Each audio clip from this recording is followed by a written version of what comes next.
जय मसीह की। प्रभु आपको आशीष करे। आज प्रभु को वचनों से आज हम सीखेंगे और जानेंगे कि हम जो पृथ्वी पर बांधेंगे वो हमारे पिता परमेश्वर के जहाँ उपस्थित होता है स्वर्ग, वहाँ पे वो बंधेगा। जो चीज़ हम अपने शब्दों के द्वारा पृथ्वी पर खोलेंगे वो स्वर्ग से वो खुलेगा। ये हम नहीं कहते हैं, प्रभु का वचन कहता है।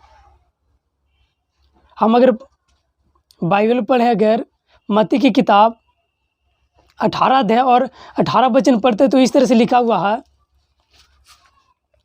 मैं तुमसे सच कहता हूँ, जो कुछ तुम पृथ्वी पर बांधोगे वह स्वर्ग में बंधेगा, और जो कुछ तुम पृथ्वी पर खोलोगे वह स्वर्ग में खुलेगा। यानी हम जो पृथ्वी पर बांधेंगे अपने शब्दों के द्वारा वो स्वर्ग में जाके बन जाएगा, और जो अपने शब्दों के द्वारा जो हम पृथ्वी पर खोलेंगे वो स्वर्ग से खुलकर मेरे लिए आशीष आ जाएगा। यानी प्रभु का कहने का मतलब है, प्रभु का ये वचन कहता कि तुम प्रार्थना में यहाँ पे जो तुम बोलोगे वो स्वर्ग में जो पिता परमेश्वर रहते हैं वो काम वहाँ पे वो करेंगे। और जो हम यहाँ पे बोलेंगे दुष्ट आत्मा चला जा, मैं तुझे यीशु मसीह के नाम से डांटता हूँ, दुष्ट आत्मा चला जाएगा। क्योंकि हम बहुत बार प्रार्थना में बोले, जब लोगों को देखते कि दुष्ट आत्मा जब वो ग्रसित रहते हैं और जब कलीसिया में आते हैं तो हम उनके लिए प्रार्थना करते हैं तो शैतान चला जाता है। कभी कभी हम बोलते हैं कि शैतान तू बंद जा इतना देरी के लिए, तू डिस्टर्ब नहीं कर सकता कलीसिया में। वो शैतान उतना देरी के लिए वो बिल्कुल चुप रहता है। फिर जब कलीसिया ख़त्म होता है तो उनको लिए ले हैंड करते हैं, प्रार्थना करते हैं, तो प्रभु जी उन्हें ठीक करते हैं। यानी जो हम पृथ्वी पर बांधेंगे वो हमारे स्वर्ग में बंधेगा, और जो हम पृथ्वी पर खोलेंगे वो स्वर्ग से खुलेगा।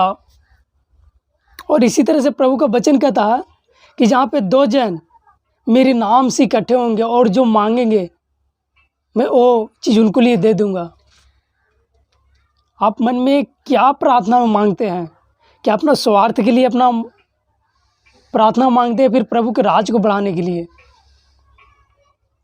क्योंकि हम जब तक लिए प्रभु को वचनों को नहीं चलेंगे, प्रभु को वचनों को नहीं जानेंगे, तब तक लिए हमें कुछ भी नहीं मिलने वाला है।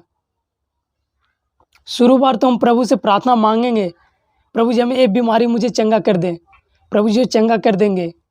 और फिर प्रभु जी अपनी वचन हमें देंगे कि अब तू एक गंदे काम मत करना, कुछ ऐसा काम न करना जो मेरे नज़र में वो गलत ठहरे। हमारे प्रभु जी इस तरह से बोले हैं।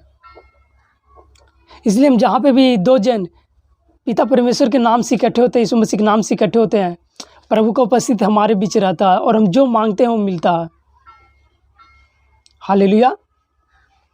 हम इसी के 19 और 20 वचन पढ़ते हैं। फिर मैंने तुमसे कहता हूँ, यदि तुम में से दो जन पृथ्वी पर किसी बात के लिए एक मन होकर उसे मांगो तो वह मेरे पिता की ओर से जो स्वर्ग में उनके लिए हो जाएगा। क्योंकि जहाँ 2 या 3 मेरे नाम पर इकट्ठा होते हैं वहाँ मैं उनके बीच में होता हूँ।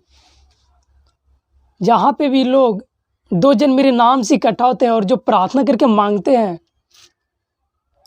वो स्वर्ग से प्रभु जी देते हैं।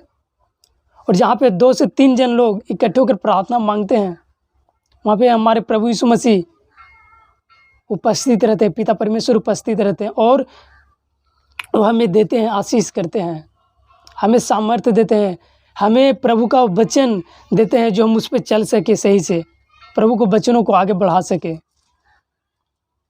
क्योंकि कोई ऐसा नहीं है कि हम अगर पृथ्वी पर मांगे और मुझे नहीं मिलेगा, मुझे सब कुछ मिलेगा।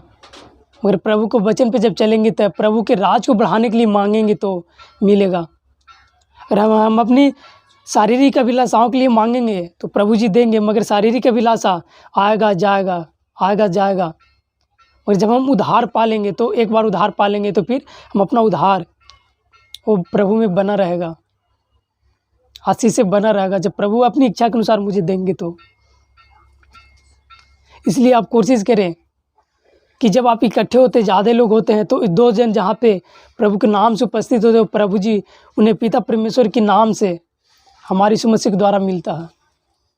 ये प्रभु भी आपको आशीष करे। आइए छोटी सी प्रार्थना करते हैं। धन्यवाद सर्वशक्तिमान पिता परमेश्वर, धन्यवाद। हालेलुया, स्तुति प्रभु जी। आपने हम सभी से बातें किया प्रभु की, जो पृथ्वी पर जो बांधोगे वो स्वर्ग से बंधेगा, और जो पृथ्वी पर खोलोगे वो स्वर्ग से खुलेगा। जो दो जन मेरे नाम से इकट्ठे होंगे मैं उनको बीच उपस्थित हूँगा, और पिता परमेश्वर की ओर से मैं वो आशीष दिया करूँगा। प्रभु जो भाई बने सुने प्रभु, उन्हें भी आशीष करना प्रभु, उन्हें भी मदद करना, अगुवाई करना प्रभु जी, उन्हें भी चंगा करना प्रभु, उनको घावों को चंगा करके उनको अपनी मार्ग में चलाना प्रभु जी। धन्यवाद, हालेलुया। अपनी प्रार्थना विनती सुना प्रभु, धन्यवाद। सारा आदर में जलाल आपका मिले प्रभु जी। छोटी सी प्रार्थना विनती यीशु मसीह के नाम से मांगते हो परमेश्वर, यहोवा सुने और ग्रहण करे, आमीन। जय मसीह।